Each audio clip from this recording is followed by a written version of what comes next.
حدیث میں آتا ہے کہ دعا جو ہے وہ تقدیر کو بدل دیتی ہے اور نیکی عمر کو بڑھاتی ہے. دعا اتنی پاورفل چیز ہے کہ کوئی چیز تقدیر پہ غالب نہیں آتی ایکسیپٹ فار دعا. اور یہ بات جان لیں کہ تقدیر کو اللہ تعالیٰ نے کچھ اسباب سے جوڑا ہے. تقدیر کچھ چیزوں کو ایکسپیکٹس کو اللہ نے اسباب سے جوڑا ہے. فار ایگزامپل انسان کھانا کھائے گا تو اس کا پیٹ بھرے گا ورنہ نہیں بھرے گا. انسان بیج ڈالے گا تو پودا اگے گا. انسان کو اولاد چاہیے شادی کرے گا بیوی کے پاس جائے گا تو اولاد ملے گی. تو اسی طرح سے کچھ چیزیں ہیں جو کہ انسان دعا کرے گا تو اس کو ملے گی. موسیٰ علیہ السلام کی سٹوری دیکھ لیتے ہیں. اچھا موسیٰ علیہ السلام ہی از the most celebrated prophet of قرآن. سب سے زیادہ تذکرہ جس نبی کا ہے وہ موسیٰ علیہ السلام ہے. اس کی کچھ وجوہات ہیں. موسیٰ علیہ السلام کے جس قوم کی طرف بھیجے گئے ان کی بیسیکلی مینلی 2 آڈینسز تھیں. نمبر 1 آڈینس وہ جو فرعون اور آل فرعون اور وہ سارے لوگ تھے جو کہ ظلم ڈھا رہے تھے جو کہ کفار تھے. اور دوسری آڈینس وہ کہ جب وہ ہجرت کر کے نکلے اور فرعون غرق ہو گیا تو وہ لوگ جو کہ اسلام میں آ گئے تھے لیکن ان کے اسلام کچے پکے تھے. کچھ منافقین بھی تھے ان میں اور کچھ لوگ وہ بھی تھے. رسول اللہ صلی اللہ علیہ وسلم کی بھی مینلی 2 آڈینسز تھیں. ایک مشرکین مکہ کفار مکہ جہاں پہ جو مکہ میں رہتے تھے جیسے فرعون کی موسیٰ علیہ السلام کی فرعون آڈینس تھی اور ان کے جو لوگ ان کے لشکر جو کفار تھے اور مشرکین تھے. مشرک سے بڑا کون ہو سکتا ہے فرعون سے جو کہتا تھا انا ربکم الاعلی میں سب سے بڑا رب ہوں میری بات کرو. تو اللہ کے نبی صلی اللہ علیہ وسلم محمد صلی اللہ علیہ وسلم کی بھی آڈینس پرائمریلی پہلی آڈینس مشرکین مکہ تھی جن کو ایڈریس کرنا تھا. اور جب وہ مدینہ آئے اور ہجرت کیا تو ان کی دوسری آڈینس کون تھی جو کہ ان کے اپنے لوگ تھے جن میں منافقین بھی شامل تھے جن میں مسلمان بھی تھے اور جن میں وہ لوگ بھی تھے جو ان کا ایمان اوپر نیچے ہوتا رہتا تھا. تو that's one of the reasons کہ موسیٰ علیہ السلام کا تذکرہ قرآن میں بہت زیادہ ہے کیونکہ حالات جو ہے نا وہ آڈینسز ایک طرح کی تھیں. موسیٰ علیہ السلام کی آپ کو سٹوری پتہ ہے ان کو ماں نے ڈال دیا اس میں اور فرعون کی بیوی نے حضرت آسیہ رضی اللہ تعالی عنہا نے ان کو اٹھا لیا یا رحمہ اللہ اٹھا لیا اور کہا کہ ہم اس کو پالتے ہیں شاید ہمیں یہ نفع دے یا ہمارے لیے وہ کرے. تو وہ Musa was raised as a royal کڈ.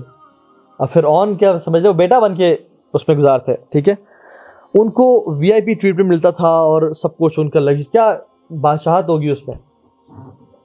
تو موسیٰ بنو اسرائیل میں سے تھے. ٹھیک ہے تو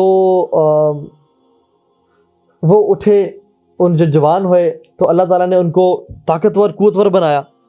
ٹھیک ہے قرآن ان کے بارے میں مینشن کرتا ہے کہ he was a strong man اور he was very intellectual as well. وَآتَيْنَاهُ حُكْمًا وَعِلْمًا ان کو حکم بھی دیا اور علم بھی دیا اللہ تعالیٰ نے. سو ہی واز ویلدی فائنینشلی اور نوجوان تھے. نوجوان کے پاس پیسہ آ جائے تو وہ عام طور پہ سینسیبل نہیں رہتے تو وہ سینسیبل بھی تھے. اور جب قوت بھی آ جائے اور اسٹرانگ بھی ہو جائے انسان اور پھر رائل فیملی کا ہو تو عام طور پہ بگڑ جاتے ہیں. لیکن اللہ تعالیٰ نے ان کو ہدایت پہ رکھا.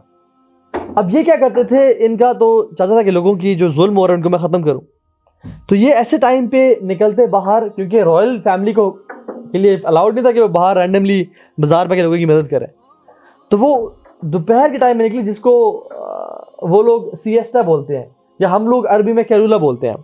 ایسا ٹائم جس میں دھوپ ہوتی ہے اور لوگ اپنے ملازموں سے بھی کام نہیں کرواتے ہیں جس میں everybody use to sleep in their houses گرمی اور دھوپ کی وجہ سے اسپیشلی اس ایریا میں مصر میں.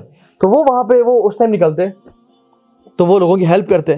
تو انہوں نے ایک دفعہ دیکھا کہ باہر نکلے تو ان کا جو ایک قوم کا شخص تھا اس کی لڑائی ہو رہی تھی دوسرے رائل گارڈ کے ساتھ بیسیکلی.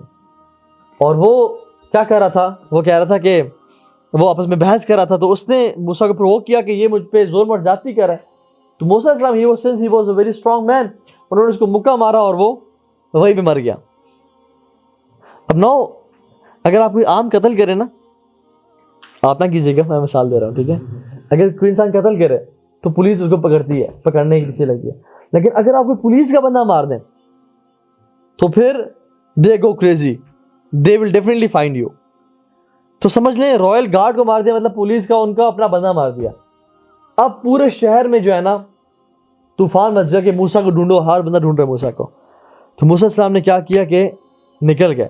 اینڈ گوئنگ انٹو صحرا having nothing is death it self, کہ نہ پانی ہے, نہ ڈائریکشن ہے, نہ شیلٹر ہے, نہ کچھ ہے, اور صحرا میں نکل کے جہاں پہ کچھ نہیں پتا. اور صحرا میں کیا ہوتا ہے, انسان گول گول چکر مار رہا ہوتا ہے. تو موسیٰ علیہ السلام نے اللہ تعالیٰ سے دعا کی کہ مجھے سیدھا راستہ دکھائیں. تو اللہ تعالیٰ نے ان کو ایک آٹومیٹک جی پی ایس سمجھنے دے دیا کہ جو بالکل اسٹریٹ مدین کی طرف وہ گئے, اور وہ گول گول نہیں گھومتے رہے. کیا ہوا, long he was tired, it was a tireless journey, اور آئے اور سائے کے نیچے بیٹھے. اب دیکھا کہ لوگ وہاں پہ پانی پلا رہے ہیں اپنے اینیملز کو ویل کا. تو دو خواتین پیچھے کھڑی ہیں اور ان کے اینیملز تو چاہ رہے ہیں کہ پانی اور کنویں کے پاس جائیں, لیکن ان کو کھینچ نہیں ہے کیونکہ وہاں پہ جو لوگ ہیں وہ ان کو جگہ نہیں دے رہے تھے, اور وہ لوگ کچھ اچھے مناسب بھی نہیں تھے. دیور ٹائپ آف پیپل جو کہ بدتمیز لوگ تھے, جو کہ عورتوں کو جگہ نہیں, جیسے قرآن کی لینگویج سے سمجھ آتا ہی ہے, ٹھیک ہے. دے ور پرورٹس مے بی, جو کہ عورتوں کو نہ اسپیس دے رہے تھے, and they would maybe shout on them, اور یا ان کی آواز میں کسنا وغیرہ. موسیٰ صاحب نے کہا کہ تمہیں کیا مسئلہ, آپ کیوں کھڑے ہوئے یہاں پہ. اچھا, موسیٰ صاحب کی ہمیشہ نیچر یاد رہے, وہ کبھی بھی نا, قرآن بھی دیکھ لیں اور حضرت زکریا والا معاملہ بھی دیکھ لیں, وہ کبھی بھی کوئی غلط چیز کو برداشت نہیں کر سکتے تھے. ان کی یہ نیچر میں تھا کہ وہ جب بھی کوئی غلط دیکھتے فوراً اس کو روکنے کی کوشش کرتا ہے, ٹھیک ہے.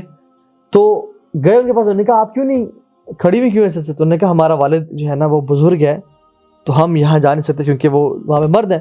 تو انہوں نے کہا مجھے دیں اپنے جانور لیے, ان کو مردوں کو جو ہے نا وہ پیچھے دائیں بائیں کیا, پانی پلایا اور واپس آ گئے, اور ان کو جانور دے دیے. نہ کسی پیسے کا سوال کیا, نہ کسی تھینکس کا سوال کیا. اور ہی واز آلریڈی ایگزاسٹیڈ کہ وہ اتنا لمبا سفر کر کے آ رہے ہیں, نو واٹر نتھنگ, لیکن still he stood up to help those women, and then آ کے لیٹ گئے. And this is the point where he made دعا, ربی انی لما انزلت الی من خیر فقیر. یا اللہ, میں آپ سے سوال کرتا ہوں, جو بھی خیر مجھے آپ دے دیں, میں اس کا فقیر ہوں, میں اس کا محتاج ہوں. اور فقر عربی میں بولتے ہیں, فقر مینس کہ اس چیز کو بولتے ہیں جو چیز کمر توڑ دے انسان کی, ٹھیک ہے. فقر لٹرلی مینس کہ ٹو بریک ونز بیک, اور فقیر اس لیے بولتے ہیں کیونکہ اس کی بوجھ اور برڈنس کی وجہ سے, رسپانسبلٹی کی وجہ سے اس کی کمر ٹوٹ چکی ہوتی ہے, ٹھیک ہے. تو جیسے کوئی بندہ ہیوی ویٹس اٹھا کے اسکواٹس لگائے نا جب, تو ایک ٹائم آتا ہے کہ بہت کمر پریشر فیل ہوتا ہے کہ جیسے it's about to break and you can take no more, آپ رک جاتے ہیں. تو دس از بیسیکلی فقر. تو موسیٰ علیہ السلام since he was a royal, he was raised in something very lavish, تو یہاں پہنچے تو کیا دعا مانگ رہے ہیں, یا اللہ آپ مجھے کوئی بھی خیر دے دینا, آسمان سے نازل کر دیں, میں اس کا محتاج ہوں, کیونکہ میرے پاس ریسورسز نہیں ہے. اس لیے تو تنزیل کا ذکر ہے, انزل ربی انی لما انزلت الیہ, کہ اوپر سب کچھ بھیجیں, مجھے تو میرے پاس تو کچھ ہے نہیں جو میں کروں گا. یہاں پہ دعا مانگی, اینڈ سی دعا, ہاؤ دعا پلیڈ دا رول. پھر اللہ کہتے ہیں اس دعا کی وجہ سے ف کا ذکر ہے, دیر فور وہ عورت ان کے پاس چلتی ہوئی آئی اور شرما کے, اور کہا فجاءتہ احداہما, ان میں سے ایک جو ہے نا عورت ان کے پاس چلتی ہوئی آئی اور کہا کہ میرے والد صاحب آپ کو بلا رہے ہیں کہ آپ نے جو ہماری خدمت کی ہے اس کا ہم شکر ادا کریں آپ نے. اب سبحان اللہ, وہ گئے, ان کے باپ نے ان سے پروپوزل مانگا, اور انہوں نے شرط طے کی, اور وہ ڈیل کے تحت ان کی بیٹی شادی کی کہ ہم ایز اے حق مہر میں آپ کے لیے یہ خدمت کروں گا, اور وہ چلنے شروع ہو گئے. اب اس ٹینسڈ سچویشن سے ان کی لائف اچانک کیسے چینج ہوئی, ٹرانزیشن میں کیسی گئی, بیچ میں جو ٹرانزیشن ہے وہ دعا ہے.